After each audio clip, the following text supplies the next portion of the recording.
존경하고 사랑하는 우리 구독자 여러분 반갑습니다. 여러분의 천만 라디오 천회장입니다. 마지막 방송인데요. 좀 늦었습니다. 천회장 열심히 또 일하다 보니까 정신없이 또 시간을 보낸 것 같습니다. 마지막 영상 올리고 천회장도 또 쉬도록 할게요. 여러분들 고생 많으셨고 편안하게 주무시고요. 내일 새벽 6시에 뵙도록 해요. 오늘은 뭐 코스피하고 코스닥 지수가 하루 만에 이제 하락으로 마감을 했습니다. 마감을 했고, 코스닥은 차익 실현 매물이 이제 출회되다 보니까 2.5% 넘게 급락을 했습니다. 급락을 했고, 코스피 지수는 전날보다 11.97포인트 정도 내려가지고 2563.11로 장을 마감을 했어요.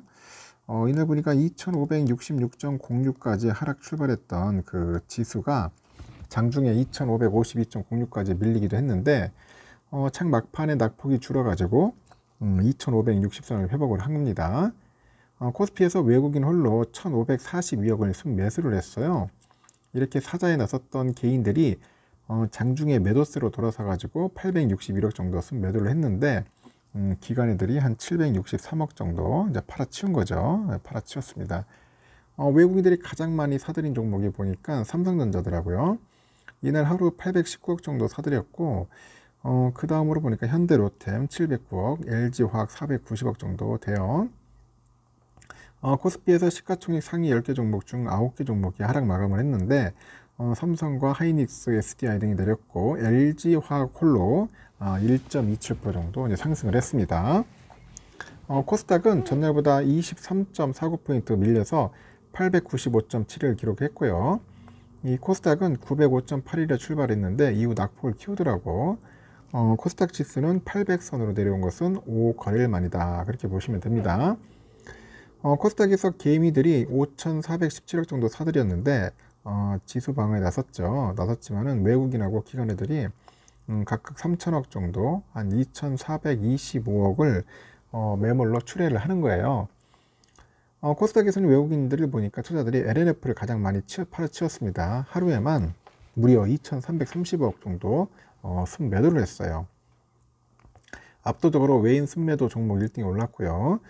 코스닥 시총 상위 10개 종목 보니까 보합권에 있는 에코프로비엠을 제외하고 9개 종목이 전부 하락을 했습니다.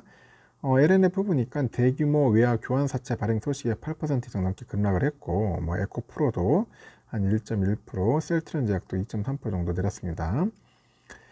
미국의 경기 둔화 우려와 연준 위원의 매파적인 발언 등의 투자 심리가 좀 위축이 됐고요. 또 테슬라의 그 실적 실망감에 최근에 급등했던 2차 전지주 매물 출회가 나옵니다. 또 외국인들의 매도세가 확대가 돼가지고 코스닥 지수의 하방 압력이 좀 가중이 된 것 같습니다. 간밤에 그 뉴욕 증시에서 주요 3대 지수는 기업 실적과 경기 침체 등에 대한 투자자들의 경계 그 속에서 혼조세를 보였고요. 뉴욕 증권거래소 보니까 다우지수, S&P 각각 뭐 0.2, 0.01% 내리더라고요. 나스닥도 마찬가지로 0.03% 정도 올라가지고 12,157원 이상의 장을 마감을 했습니다. 그리고 보니까 전날에 발표된 영국의 그 소비자 물가 지수는 예상치를 상회한 것으로 나타났고, 영국의 통계청이 3월 CPI가 전년 대비 10.1% 정도 올랐다고 합니다. 10.1%.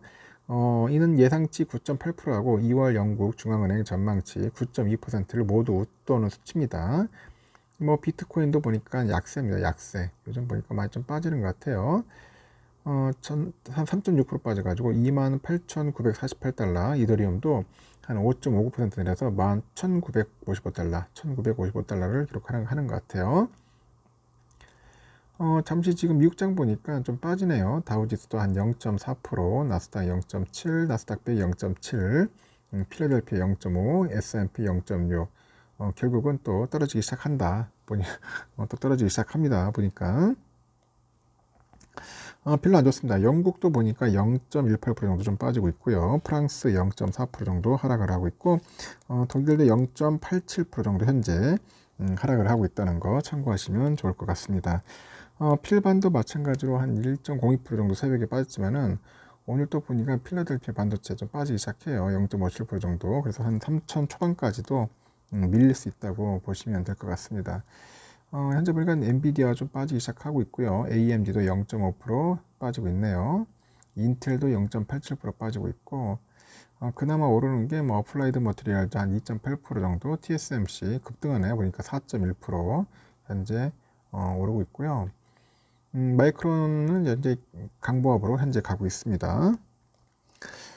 환율은 1322원 7원 정도 올랐어요. 갑자기 또 훅 빠지네 보니까. 많이 빠졌고, 달러 일본에는 134.62엔 소폭 상승을 했고, 유가는 79.24달러 소폭 하락을 했습니다. 일본에는 984.07원 소폭 하락, 유로와 1450.63원, 중국 위안화 992.16원 하락을 했어요. 휘발유는 1664.84원 소폭 상승을 했고, 국제금값 2007.3달러 소폭 하락을 했고요. 국내 금값도 85,277.53원 소폭 상승을 했다 보시면 될 것 같습니다. 미국 10년물 국제금리가 3.549이네요. 3.6대에서 조금씩 빠져내려 가지고 3.5까지 내려갔어요. 그래도 아직까지는 높다 보시면 될 것 같고, 현재 선물지수 빠집니다. 다우도 보니까 0.46% 정도 빠지고 있고, S&P 0.74% 정도, 그리고 나스닥 0.94 많이 빠지네요. 러셀은 0.79% 정도 현재 시원하게 선물 빠지고 있습니다. 시원하게. 우리의 삼성전자는 65,300원 해가지고 잘 버텼는데, 그래도 좀 아쉽네요. 65,000원대는 굳건하게 버틴다 보시면 되는데, 내일 상당히 좀 힘들어요. 내일도 보면 한 65,000원대에서 막 비리비리 할 것 같아요. 그렇게 막 크게 떨어지지도 않고 크게 오르지도 않을 것 같습니다. 지금 보니까 미국장을 보면서 한번 판단을 해야 할 텐데, 아직까지 마이크론이 그래 빠지지 않는 거 보니까 한 65,000원대에서 계속 흘러갈 것 같고, 우선주도 좀 많이 빠졌죠. 근데 갈 때 우선주도 55,000원을 다시 회복해 가지고 소폭 상승하지 않겠나 생각을 합니다.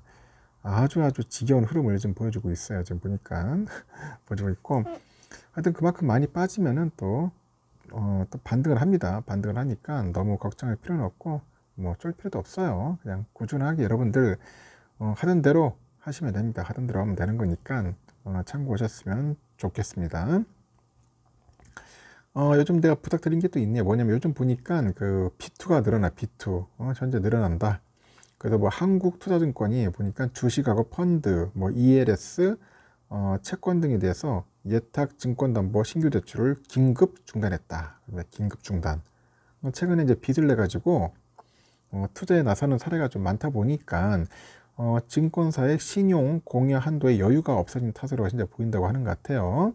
그래서 한국투자증권도 자사 고객들한테 오는 21일 오전 8시부터 증권사 자기자본의 일정 한도 안에서 융자를 내줄 수 있게 한 신용 공여 한도가 소진돼 가지고 증권담보대출 서비스를 중단한다 공지를 하는 것 같아요.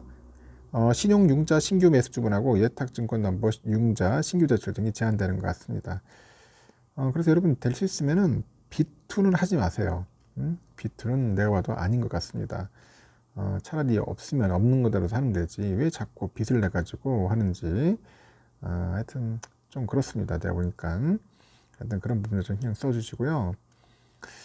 최근에 또 뭐 2차 전지주 보니까 급등을 인해 가지고 개인 투자자들이 대거 증시로 이제 복귀하는 조짐이 좀 나타나고 있다고 하는데, 덕분에 그리고 국내 증시도 이제 박스권을 돌파하긴 했어요. 이른바 에코게임이라는 에코게임이 에코프로 에코프로 때문에 지금 뭐 난리였죠. 보니까 문제는 이게 많이 들어오긴 들어왔는데, 문제는 이게 거품이 꺼지면 안 되는데 또 꺼질까봐 좀 아쉬운 부분도 좀 있어요. 조금씩 또 전 오르면은 이게 또 빠진단 말이야. 또 이게 또 계속 영원히 오르지 않더라고. 그래서 여러분도 혹시라도 2차 전지의 희생양이 되지 않았으면 좋겠습니다. 좀 많이 거품이 꺼질 거나 주가가 좀 많이 조정받을 때 그때 들어가는 것을 저는 추천드리는 거지. 될 수 있으면은 이렇게 뭔가 급등하거나 너무 이슈화되는 그런 기업들 종목들에는 얼씬도 하지 마십시오. 얼씬도.